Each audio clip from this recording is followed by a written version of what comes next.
Hello, my name is Richard Miller, and I am a cannabis patient. I didn't start out as a cannabis patient.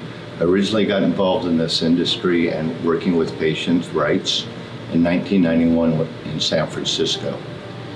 My uncle was diagnosed with HIV. It was a period in time where many patients were suffering and wasting away from wasting syndromes and cancer. I went into San Francisco helping my uncle, wound up taking care of him for a number of years. Realizing that medical cannabis could help him, I was introduced to Dennis Crone and Mary Rathcorn, and it was at that time I realized the medical benefits of cannabis, of helping those people that are terminally ill or suffering from autoimmune disorders and HIV. I began my journey working with my uncle as the first patient and then continued on for many years, all the way up until 2005, helping those patients that were in need, contacting me needing access to medical cannabis, which I would provide them, and give them an opportunity to have a variety of medicating practices from smoking to edibles. However, edibles seem to be most effective and lasting the longest period of time in dealing with their pain issues and their depressionary issues. I realized this and continued helping as many patients as I could. In 2006, I had a car accident where a load of timber went through my bed of my truck. Wasn't expected to live. I'd already been a survivor of a very difficult accident, which left me with spinal issues. I continued to go through Western medicine, not thinking that I was a patient because I wasn't dying, when in fact I actually was dying, because I had been on pharmaceuticals at that point for almost 40 years.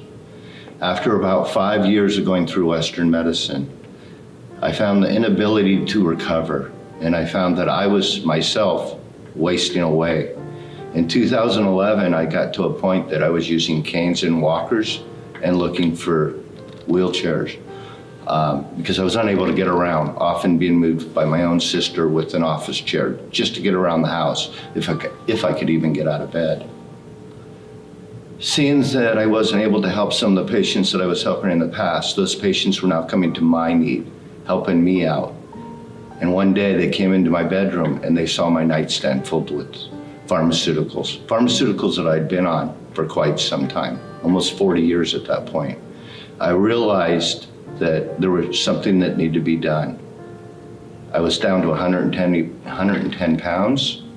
My hair was falling out, my nails were yellow, my skin was gray, and I was suffering from kidney failure from excessive pharmaceutical use for 45 years. It was at that point that I realized, when the patient that I'd been helping for years was calling me a hypocrite and not following my own advice for medicating practices, that I decided to change my life around. Yes, I had problems dealing with THC. I didn't like losing control of my mind. But what I did find is that with using both CBD and THC, it made my life much better. And over time, I became much more healthier and happier. After 45 years of pharmaceutical use, I can now say after 7 use without using that medication, that I'm the healthiest that I've ever been in my life at 180 pounds. So I've literally gained 70 pounds over the last 7 years. I know the importance of medical cannabis, and I've made it my life's mission to educate as many people as possible.